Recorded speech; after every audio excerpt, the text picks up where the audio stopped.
जब आप यौगिक और आत्मिक अभ्यास करते हैं तो करो या ना करो कि सहायता की आवश्यकता नहीं पड़ती।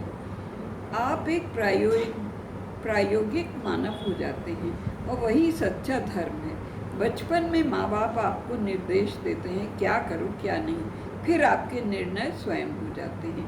आप सत्य की खोज में स्वयं लग जाते हैं। उदाहरण के तौर पर जब आप यात्रा आरंभ करते हैं तो मानचित्र को देखते व समझते हैं, बाद में यात्रा आरंभ कर देते हैं। जब सच्ची यात्रा आरंभ हो जाती है तो भेदभाव मिट जाते हैं। सर्वधर्म यात्रा आरंभ हो जाती है। धर्म एक विज्ञान, एक खोज के रूप में आ जाता है। हिंदुत्व में जब आप धार्मिक रूप से जीने लगते हैं तो आपकी बहुत प्रशंसा होती है। धर्म केवल विश्वास नहीं है, उसे सत्यता से पहचानना होता है। अनुभव करना सच्चा कर्म है। हमारे यहाँ गायत्री का बहुत महत्व है। गायत्री मंत्र के साथ ध्यान कीजिए, फिर उसका सुंदर परिणाम देखिए। गायत्री ओम में परिवर्तित हो जाती है। मानवता के लिए धर्म की चर्चा मात्र आवश्यक नहीं है, मानवता को धर्म से जीना पड़ेगा, उसका अनुभव करना होगा। यही धर्म की आत्मा है। इसलिए श्री कृष्ण गीता में कहते हैं, जब एक योगी योग का अभ्यास करते करते मृत्यु को प्राप्त हो जाता है तो अगले जन्म में वो फिर वहीं से शुरू हो जाता है जहाँ उसने छोड़ा था, और आत्मिक यात्रा चलती रहती है और स्वयं मनुष्य प्रायोगिक हो जाता है। यदि आप पूजा करते हैं, मशीन की तरह केवल मूर्तियाँ पूजते हैं तो ज्ञान नहीं होता।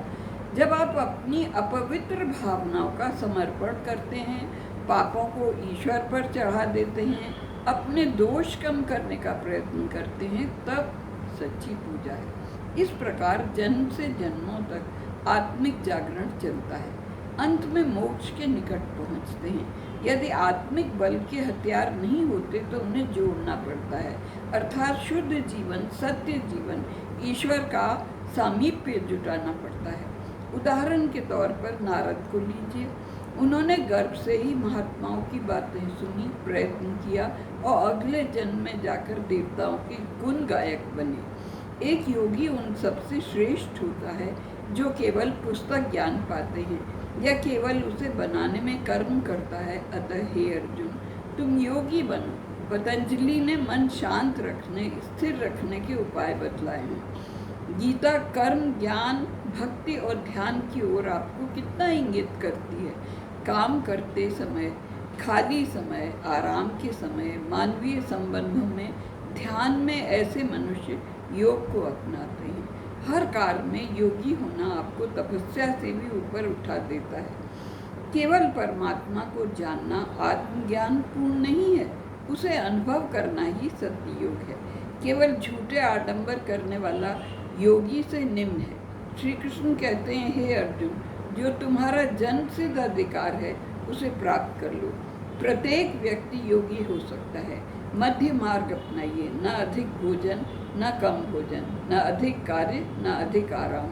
जो मध्य मार्ग अपनाएंगे वो योग को पाएंगे। यदि गीता ज्ञान सच्ची तरह है तो निरंतर एक धीमी ध्वनि कान में आएगी, यही योगी बन जा।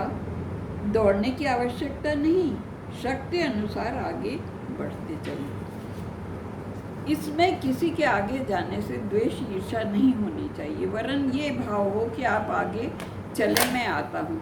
अब 6वें अध्याय के अंत में श्री कृष्ण भक्ति पर बल देते। ये खत्म हो रहा था, यही पैराग्राफ है, बस इतना सा 4 लाइनें।